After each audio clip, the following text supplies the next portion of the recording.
Bonsoir tout le monde. Je m'appelle Sam Edris Samake.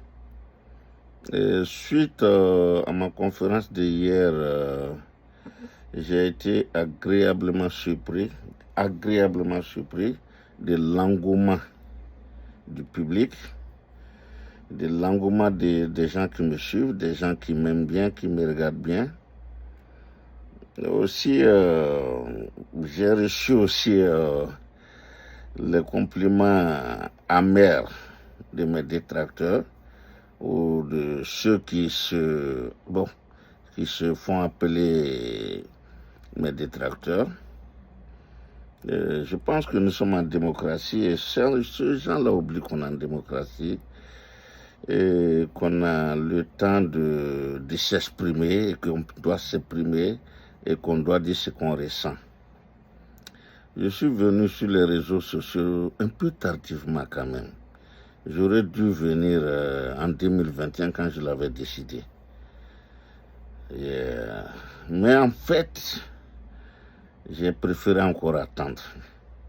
Et je pense que c'est le meilleur moment. Parce que je ne croyais pas que nous serons aujourd'hui en train de nous poser la question sur un quatrième mandat d'Alassane, en toute sincérité. Je n'y pensais pas, j'avais pensé à tout sauf à ça. Et trop, c'est trop. Je l'ai dit hier, j'ai répété ça après mon mentor, le président Gbagbo. Et là encore, je le répète, je suis gbagboïste, je suis fier de l'être. Je suis gbagboïste, je suis fier de l'être. Gbagbo, c'est un grand homme. Je crois que je me suis beaucoup fait expliquer ici sur le sens que je donne au grand homme. Ce que je pense de lui. Même ses détracteurs savent qui est Gbagbo.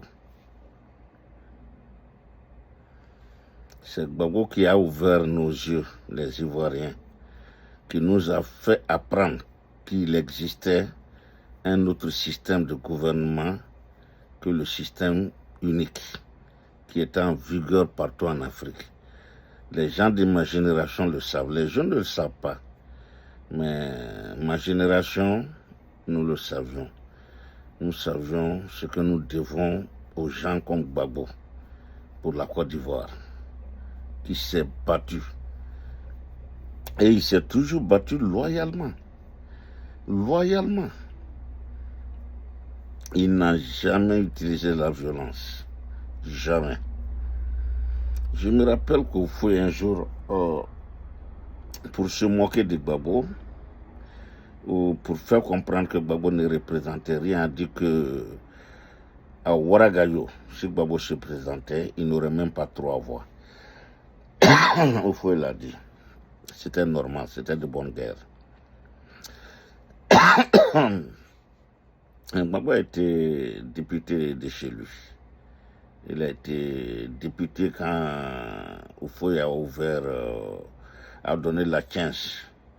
Quand Oufoué a donné la chance à la Côte d'Ivoire, après la conférence stupide de la Baule, parce que je dis stupide parce que il fallait que les Blancs nous octroient même la démocratie, que les Français nous octroient cela. C'est pourquoi je dis que c'était stupide. Et après ça, Gbagbo a été député et il a combattu loyalement encore Bédié et il a combattu loyalement Gueye. C'est pour toutes ces raisons que je soutiens Gbagbo. Et ces prises de position depuis n'ont fait que le rendre plus grand à mes yeux. Je vous explique. Il a fait beaucoup de choses pour la Côte d'Ivoire, pour l'émancipation de la jeunesse ivoirienne. La jeunesse aujourd'hui ivoirienne doit beaucoup au président Gbagbo. J'en veux pour preuve Soro Guillaume et ses amis, les Picasso, aujourd'hui, qui sont autour de Gbagbo. nous devons tous beaucoup à ce grand homme. Et j'ai rarement vu Gbagbo en colère. Hier, dans son meeting, pendant le meeting, les gens ne le connaissent pas beaucoup sur ce plan. Il ne montre pas ses traits de colère. Mais hier, j'ai lu la colère dans ses yeux, pour la première fois que je le connais. Oufoué a beaucoup respecté Gbagbo. Oufoué l'a tellement respecté parce que Oufoué est passé par la seule manière qu'il fait, qu'il l'a pas. La passe, c'est-à-dire que pour prendre le poisson, c'est-à-dire Oufoué a tenté tous les appâts qu'il avait avec Gbagbo, mais ça n'a jamais pris. Il avait un appât infaillible, c'est l'argent. Oufoué a utilisé l'argent beaucoup contre Gbagbo. Sa famille, son propre père, ses amis, les femmes, tout a été utilisé. Mais Gbagbo est resté inflexible. Et en toute sincérité et en toute honnêteté, je pense que cela a fait qu'il a eu beaucoup de respect, beaucoup de respect de la part de Houphouët-Boigny et de ses successeurs, les Philippe Yassé, les Mamadou Koulibaly, les Auguste Denis, les Mathieu Ekra, les Moké, tout le monde respectait M. Gbagbo. Ils ont tous respecté le président Gbagbo. Il n'a jamais été jusqu'au boutiste. Il n'a jamais été pour la guerre. Il a combattu loyalement, face to face. Voilà ce que j'ai apprécié chez ce monsieur-là. À l'avènement d'Alassane, il y a eu une erreur en Côte d'Ivoire. Je veux que les gens sachent de quoi je parle. Je suis Samake Sam Idriss. Je suis Djoula, je suis en fait Odjeneka. Je suis Malinké. Je suis d'origine du Nord. Je suis né à Isia, au centre-ouest. Je suis né à Isia. J'ai grandi à Isia. J'ai tout à Isia. Mon père s'est installé à Isia à la fin des années 30, donc il y a très longtemps de cela. Et je le dis, je le revendique. Je suis plus bêté que Gbagbo. Je suis plus bêté que Blé Goudé. Je suis bêté plus qu'eux-mêmes. Parce que moi, je suis né là. J'ai été à l'école avec le Boumboabré, je l'ai dit, à Boumboabré quand il était ici une fois, à New York.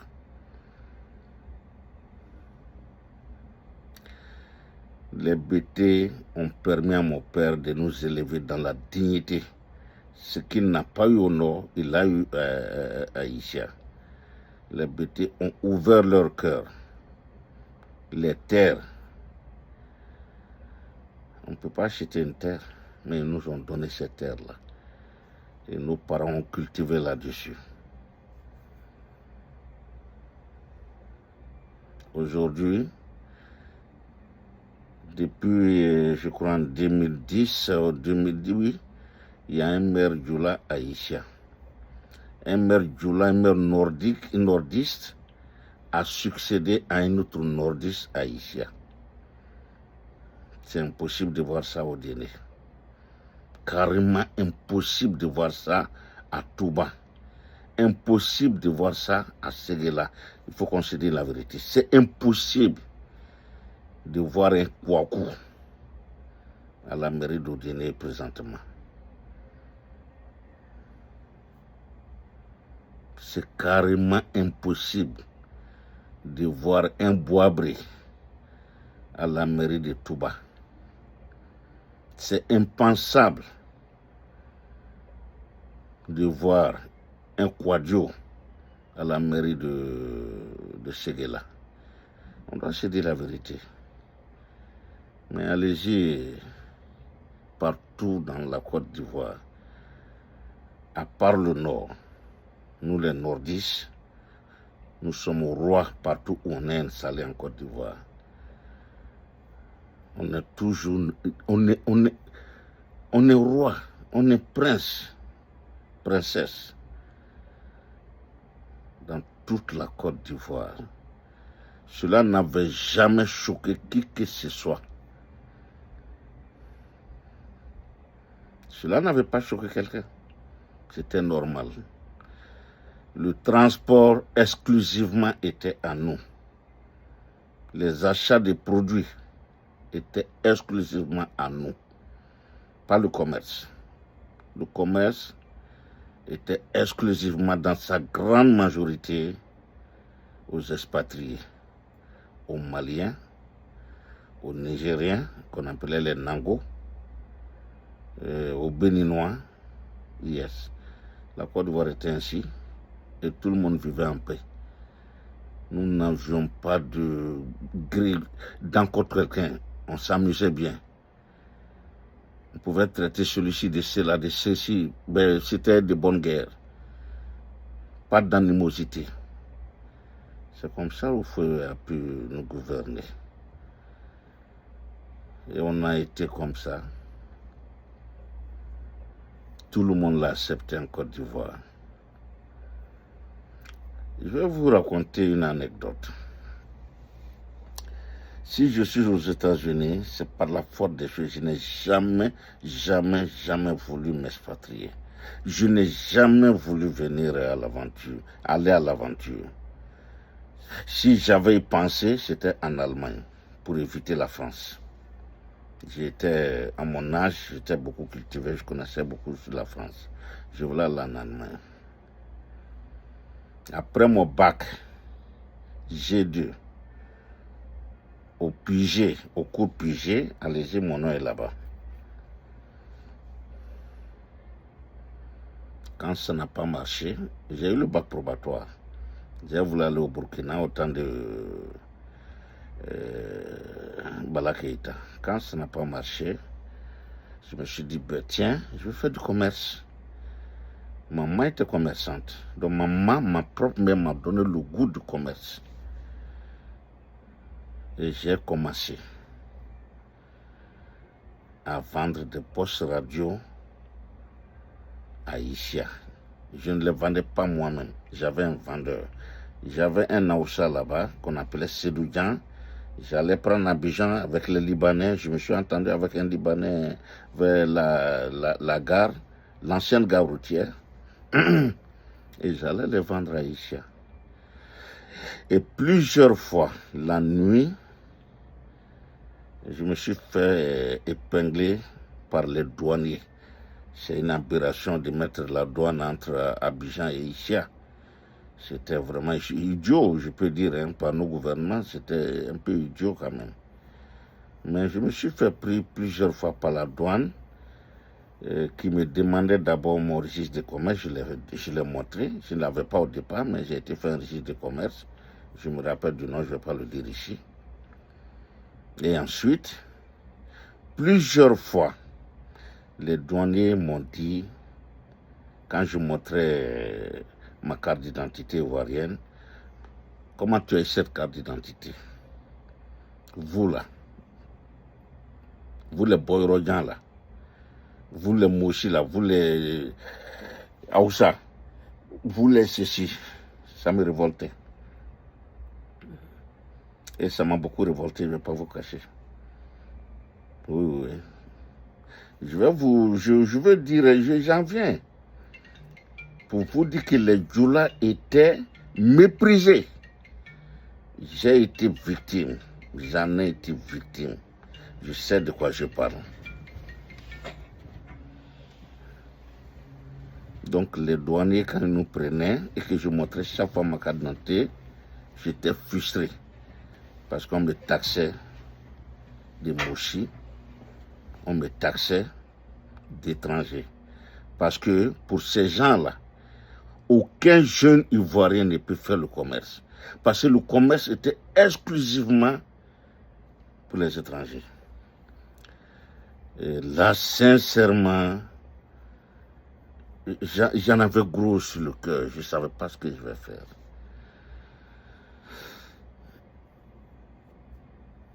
Une fois, une autre anecdote.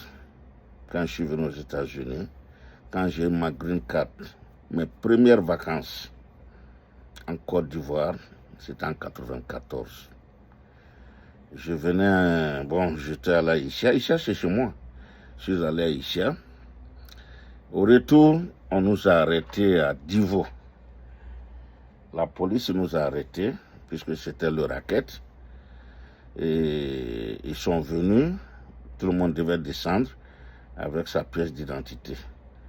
Bon, je me suis dit que je voulais faire un peu le connaisseur de loi. Je suis resté dans la voiture. Nous étions dans le car en fait. Et le monsieur est venu et il m'a demandé mes pièces. Je lui ai donné d'abord mon passeport qu'il a confisqué. Et il m'a dit de descendre. J'ai dit non, je ne descends pas. Il a demandé les pièces, j'ai donné mes pièces. Et il dit, est-ce que j'ai une autre pièce? Je dis oui, j'avais ma green card, fièrement je lui ai donné. Il a pris la green card. Mais ça c'est grave. Un étranger qui a le passeport ivoirien, parce que mon nom c'est marqué pour lui, je suis étranger. Et il a dit beaucoup de choses. Et il a gardé mes pièces. Tant que je ne descendais pas de la voiture, il n'allait pas laisser la voiture, le camion partir. Et j'ai dit, peut-être qu'on va dormir là. Et après 30 minutes de discussion avec le chauffeur, il y a un monsieur qui me connaissait, qui connaissait un de mes cousins, Bakary Samaké, qui était au commandement supérieur de la gendarmerie. Beaucoup vont se rappeler de lui. Et le monsieur allait lui dire, écoute, tu es en train de faire une erreur. Son grand frère est votre patron. Il dit, quel patron? Il dit, tu viens de dire que c'est un étranger. Si son grand frère l'apprend, ça va te coûter ta place. Il dit, mais c'est quel grand frère? Il dit, Bakary Samaké au commandement supérieur, c'est son grand frère. Et ils se sont regardés. Et ils sont venus. Ils m'ont remis mes pièces. Avec politesse cette fois-ci. Et avec des excuses. Donc, nous avons subi ça, nous qui avons des noms à consonance malienne, guinéenne, burkinabé. Donc, c'est dire que le terrain était préparé pour le président Alassane, quelle que soit son origine. Moi, j'ai vécu ça. Imaginez maintenant les autres, les analphabètes, l'immense majorité des analphabètes nordistes, de Korogo, de Séguéla, de Touba, d'Odéné. Mais voyez leur frustration, les frustrations de mes parents qui étaient traités d'étrangers. Donc il y avait cette frustration et Alassane est venu tomber dans ça. J'étais déjà aux États-Unis, mais moi j'ai vécu ce que je viens de dire. Et lui, il est venu tomber dans cette situation. Et qu'est-ce qui va se passer? Nos parents analphabètes se sont dit quoi? Voilà un des nôtres qui va venir rétablir la vérité sur notre origine, qui va venir faire de nous des vrais Ivoiriens, qui va venir nous honorer. C'est ce que j'ai entendu. Mon oncle Sidi me l'a dit avec Ablaye Koné, le grand frère d'Aïcha Koné. Parce qu'Ablaye a dit quoi? Ndé, au cantoro cantime. Il faut être un candidat, mais donne-nous cantoro de. Antali Beni, Ntani Moureta Tekleni, Antali. Il m'a dit ça. Je me rappelle de ça. Donc Alassane est venu tomber dans ce truc. Et il a été aidé magistralement par quelqu'un que peu d'Ivoiriens connaissent. L'ancien gouverneur de la BCAO, que Alassane a remplacé. Il s'agit de Lamine Diabati, le mari d'Henriette Dagri. J'ai écouté l'un de ses discours tout récemment, où il appelait à la haine contre Bédier. c'est de la haine. Je ne savais pas comment cela a commencé. Je n'étais pas là-bas encore. Mais il a appelé les Djoula à se réunir, à s'associer, à se battre pour eux-mêmes, pour Alassane, qui était venu comme un messie pour les honorer. Donc Alassane était pour les Djoula un messie. Donc voilà comment ce monsieur pour les Djoula, les nordistes, ça ne pouvait pas penser quand on a dit qu'il était étranger. Et le seul premier journaliste qui l'a dit dans le temps, très longtemps où Fouet a recadré, c'était l'abbé Raphaël, dont la grande sœur, j'oublie son nom, travaillait, était secrétaire direct de Houphouët-Boigny. Et c'est là où Fouet a fait une sortie, où il est venu parler des grands-parents d'Alassane qui seraient des Congres pour rétablir Alassane dans ses droits. Mais le mal était déjà fait. Les Djoula partout en Côte d'Ivoire, le mot de passe était là. Ce monsieur est venu pour nous défendre. Ce monsieur est venu pour nous rendre notre dignité. Et les Djoula maintenant, des autres bien, les Burkinabés, les Maliens, tous ceux qui avaient les mêmes noms que nous, se sont emparés de la chose. Les Guinéens, tout le monde. Et Alassane est devenu le Messie, un prophète qui ne dit pas son nom. Et voilà où les dégâts ont commencé.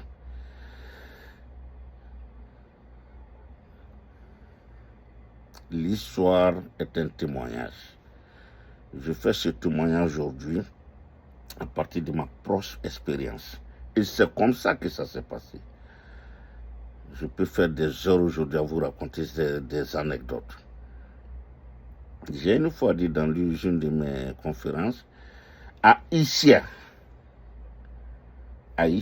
c'est aussi Aïcha, c'est Aïcha que je connais, avant que je ne vienne ici, et quand je suis venu, il y avait un sourd-muet à Isia, les gens le connaissent. Bon, peut-être il est décédé maintenant, il doit être vieux, bon, je ne souhaite pas. Peu à son âme. Ce sourd-muet, quand il voyait la photo d'Alassane sur un journal, Fraternité Matin, enfin c'était le seul journal ivoirien, il achetait ce journal. Sourd-muet, il n'a jamais été à l'école, un analphabète, mais qui achetait. Et imagine cet analphabète-là. S'il juge que tu n'es pas d'Alassaniste, il peut te tuer. L'ancien maire d'Adjamé, Issif Silla, l'un des fondateurs, Babo le sait, je le dis, Babo va se rappeler, l'un des fondateurs, ce qu'on nous a dit, du FPI, Issif Silla, qui a viré au RDR grâce à Kobena, il avait son cousin, parce que nos cours font face à Issia. Et ce cousin, Adama Barry, mais il était fou, plus qu'un mouton dans la saniste. Un analphabète. Quand le Djoula a pris, quel que soit, d'abord il éteint tout, il était le téléviseur, la radio, bon c'était la radio dans le temps. Mais quand Adama commence la prière, il reste la radio dessus vers 19h là, le journal parlait. Tout simplement qu'on prononce le nom d'Alassane. Quand il attend le docteur, avant qu'on ait dit docteur Alassane, il a prié en même temps. Ou bien il fait un bruit, il fait des bruits pour que les gens viennent écouter. Ou bien il coupe carrément la prière. C'est vous dire comment Alassane, les gens étaient traumatisés.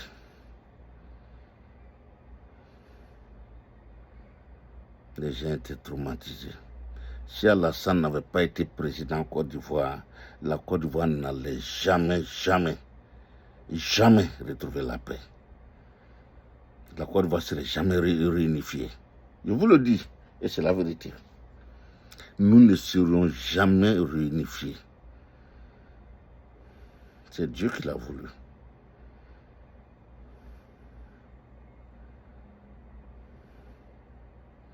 Pour ne pas faire trop long, je vais m'arrêter là. Mais maintenant, le président Gbagbo, qui ne connaissait pas toutes ces histoires, nous, nos histoires personnelles qui n'étaient pas... Il a... C'est-à-dire, quand on parle mal de... Ça me fait mal. Ce monsieur a vécu avec les jeunes Djoula à Gagnoa. Il allait faire les trucs la nuit. Ils ont allé les jeudi soir. Il en a parlé. Kramode Natomine, Gbagbo nous l'a dit. Il avait pour un ami Soumaïla. Soumaïla, est-ce qu'il a été à l'école? Mais Soumaïla était son ami jusqu'au décès de Soumaïla. Mais ce monsieur-là, c'est un grand homme. Mais sans savoir tout cela, Gbagbo est venu rétablir Alassane pour qu'il soit président de la Côte d'Ivoire. Même si c'était un truc exceptionnel, grâce à Gbagbo, Alassane a pu être président. Gbagbo, sans le savoir, il a rendu un grand service à la Côte d'Ivoire. Mais Alassane étant ce qu'il est, il n'a jamais été reconnaissant. Et ça, je suis très déçu de ce côté de lui. Il n'a jamais été reconnaissant. Je l'ai dit hier, ni envers Houphouët-Boigny, ni envers Guèye. Et hier, j'ai omis de dire quelque chose. Ni envers IB, le IB ivoirien, Ibrahim Koulibaly. Alassane aurait dû tuer tout le monde sauf IB. Si on dit aujourd'hui Alassane, c'est pas... Si on dit d'abord que Gbagbo l'a permis, tout ça, c'est IB qui a déclenché leur coup d'État. C'est IB qui a tout déclenché. Ce IB, Alassane pouvait le laisser en vie. Mais Alassane l'a fait assassiner d'une manière atroce. Je le dis aujourd'hui. Chérif Ousmane, il le paiera un jour. Il a été à Bobo, il a dit quoi? C'est la première fois que nous on vient à Bobo sans tuer, sans tirer. Ça veut dire sans tuer. Donc c'est un criminel. C'est la première fois qu'on vient à Bobo sans le faire. La prochaine fois, parler à Ibé, on ne va pas le laisser. On ne va pas le manquer. Et effectivement, ils ne l'ont pas manqué. L'histoire est claire. L'histoire est là. Mais aujourd'hui, est-ce que moi j'en veux à sa vie? Je n'en veux pas à sa vie, Chérif. Non. Il faut un jour qu'on se pardonne. Il faut qu'un jour on accepte. Il faut qu'un jour, ceux qui se repentent, ceux qui reconnaissent qu'ils ont été induits en erreur, le reconnaissent. Mais Alassane n'a pas été reconnaissant envers IB. Alassane n'a pas été reconnaissant envers Bédié. Bédié pouvait l'anéantir, il ne l'a pas fait. Guèye ne l'a pas fait. Et Gbagbo t'a permis d'être président. Et aujourd'hui, c'est ce Gbagbo-là que toi tu dis qu'il ne peut pas être président parce que c'est un voleur, c'est un cacheur, c'est un brigand. Où allons-nous? Où sommes-nous? Dans quel monde sommes-nous? Gbagbo n'a pas accepté les milliards de Houphouët-Boigny. Gbagbo, en tant que président, il a vécu modestement, tout le monde le sait. Vous allez l'accuser d'avoir cassé la BCEAO, la Banque centrale.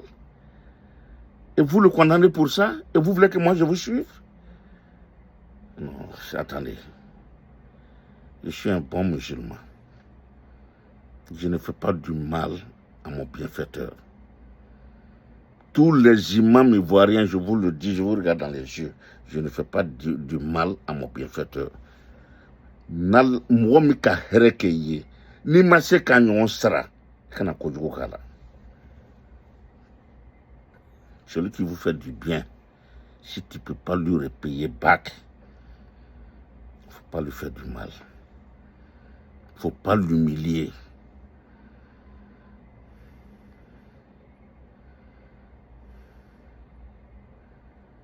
Alassane, Gbagbo t'a permis d'être où tu es. Maintenant, il y a eu des histoires. Vous vous êtes battus. Et Dieu t'a épaulé. Dieu est venu à ton... Dieu s'est associé à toi. Aller prendre ton ennemi numéro 1, ennemi fatal, ennemi mortel, venir le déposer à tes pieds à l'hôtel du Golfe. Sa femme, l'humilier, venir la déposer à tes pieds. Arrêter tous ces ministres, les mettre quelque part à ta disposition.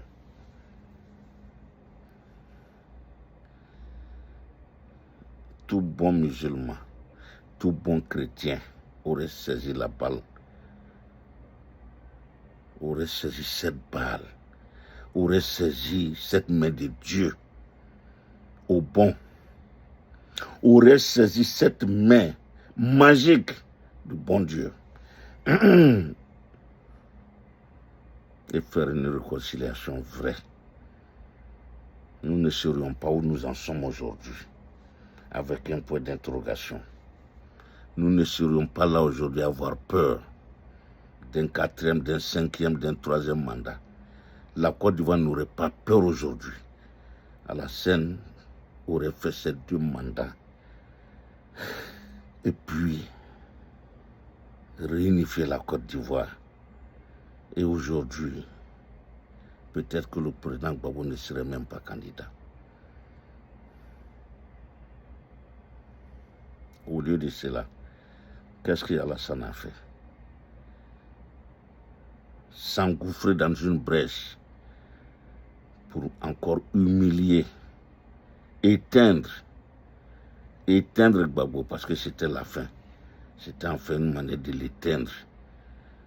Et si Gbagbo était éteint là-bas, condamné à perpétuité comme Charles Taylor du Libéria, d'un coup, il aurait fait beaucoup de... Voilà. Donc l'opposition aurait été anéantie. Simone Gbagbo aurait péri. Blé Goudé n'en serait jamais sorti. Et Soro aujourd'hui, alors là, c'était fini, serait un chien errant. Mais Dieu ne l'a pas voulu. Dieu ne l'a pas voulu. Parce que c'était contre-productif et puis c'était contre l'histoire. Dieu a rétabli la vérité. C'est pourquoi les Blancs n'ont rien trouvé que de blanchir Gbagbo et de le rétablir dans ses droits. L'ONU a envoyé quelqu'un à Abidjan pour rétablir Gbagbo dans ses droits. La Cour africaine des droits a fait la même chose. Alassane refuse. Alassane, qui tu es? Toi, tu es qui? Qui tu es? Tu es qui? Pour refuser tout, pour ne jamais être tolérant. Gbagbo est venu de La Haye, tu l'as reçu à Ebedi. Entre vous trois, tête à tête, dit président, faisons la paix, réconcilions-nous. Libère les gars qui sont en prison à cause de moi. Quelle modestie de la part de Gbagbo. Quelle humilité de la part de Gbagbo. Se rabaisser jusqu'à ce point. Aller te demander pardon après tout ce que je viens d'énumérer. Et de laisser ces partisans sortir, tu refuses. Qui tu es? Si tu n'es pas sanguinaire, qui tu es? Qu'est-ce que tu as à la place du cœur? Un caillou? Une marmite? Non, écoutez, trop c'est trop. Trop c'est trop. Qu'est-ce que tu as à la place du cœur, Alassane?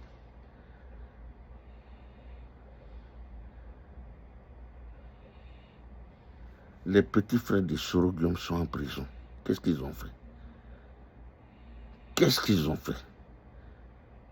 Délit de patronyme? Qu'est-ce qu'ils ont fait, Alassane? Mais Alassane, attends. Qu'est-ce qu'ils ont... Mais Alassane, tu as sorti par la petite porte. Alors que Dieu t'ouvre un boulevard. Et tu acceptes de sortir par la petite porte. Avec ta petite clique là. Vous n'êtes pas nombreux, Alassane. Après tout ce que je viens de dire, vous n'êtes pas nombreux. Qui sont tes partisans aujourd'hui? Mais Soro Guillaume ne va pas périr à l'étranger. Tu as fait l'exil à Alassane. Quelqu'un t'a permis de venir chez Gbagbo. Mais Soro Guillaume a fait quoi pour mériter ce qu'il vit aujourd'hui? Qu'est-ce qu'il a fait de grave?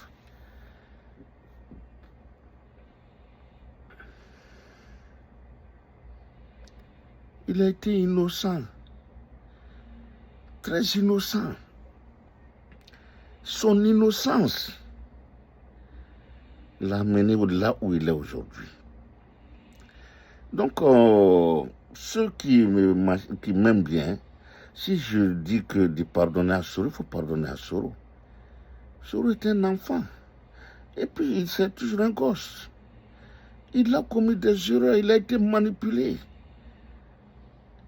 C'est un esprit enfantin dans le temps. Qu'est-ce qu'il connaissait? Et aujourd'hui, ses frères sont en prison. Et lui, il est en exil pour avoir tout donné à Alassane. Alassane ou rien. Soro Guillaume, c'était ça, Alassane ou rien. Il était Premier ministre. Il pouvait s'entendre avec Laurent Gbagbo et exclure Alassane. Il pouvait le faire. Il en avait tous les pouvoirs. Mais il est resté serein. Il est resté loyal. Il est resté droit. Il est resté humble. Comme son mentor Gbagbo qui l'a trahi un moment. Mais aujourd'hui, ils se sont retrouvés.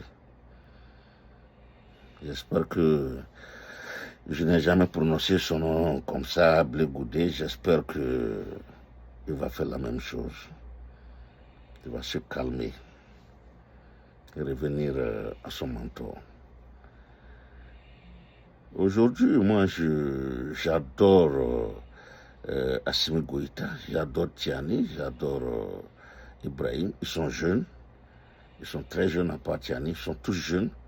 Mais Tiani est toujours jeune aussi. Je viens jeune à la tête de la Côte d'Ivoire, mais j'aimerais, en toute humilité, en toute sincérité, j'aimerais que Gbagbo fasse son mandat qu'on lui a volé. Je veux qu'il fasse ce mandat. Et je le veux parce qu'il est africaniste comme moi. Gbagbo à la tête de la Côte d'Ivoire, ça sera un Eldorado, je vous le dis. Nous allons tous rentrer. Comme aujourd'hui, les Burkinabés, les Nigériens et les Maliens qui rentrent aujourd'hui. Et je l'ai dit dans plusieurs de mes conférences, l'avenir appartient aujourd'hui à l'Afrique, surtout à l'Afrique de l'Ouest. Dans 5 ans, 10 ans maximum,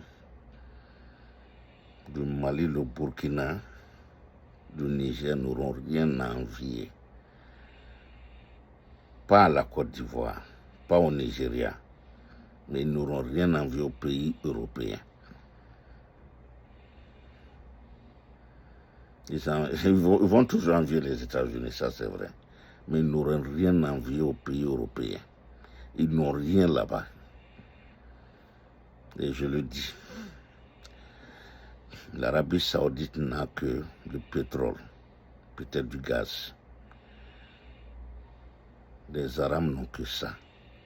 Et ils ont pu faire, avec le pétrole, se hisser à un niveau.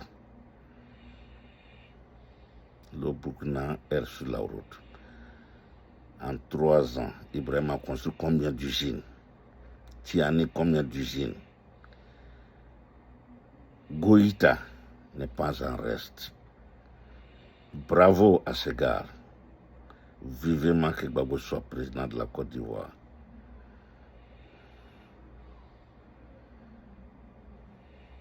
Je n'ai pas tout dit. J'ai encore des choses à dire. Je n'ai pas tout dit. Mais je vais épargner à ceux qui m'aiment, à ceux qui regardent, qui écoutent ce que je fais. Enfin, non, une heure, non, je ne vais pas faire ça. Je vais leur épargner le temps. Et maintenant, ben voilà, je n'ai jamais fait ça, je vais le faire. Si ce que je fais, vous appréciez, vous aimez ce que je fais, alors je vous demande de partager. Ne le gardez pas pour vous seul, partagez-le. Partagez, partagez, partagez. Faites profiter aux autres ce que j'ai fait. Voilà, que Dieu nous aide, que Dieu aide la Côte d'Ivoire. J'espère que ma belle-sœur Dominique, mon petit frère Ibrahim, enfin, comment il s'appelle, Ténébrahima, ma nièce Nassiré, ma grande sœur Rokia, ma belle-sœur Dominique sauront convaincre Alassane de partir de la terre haute, de leur épargner un autre exil quelque part dans le monde, de leur épargner la fuite en avant. Trop, c'est trop. Trop, c'est trop.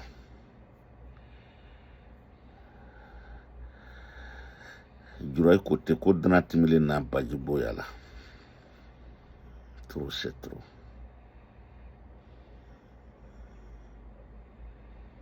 Voilà. I'm so sorry. I'm sorry again.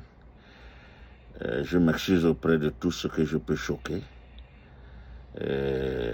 Auprès des gens qui n'apprécient pas mes prises de position. Je ne vous offense pas, je n'ai pas offensé quelqu'un.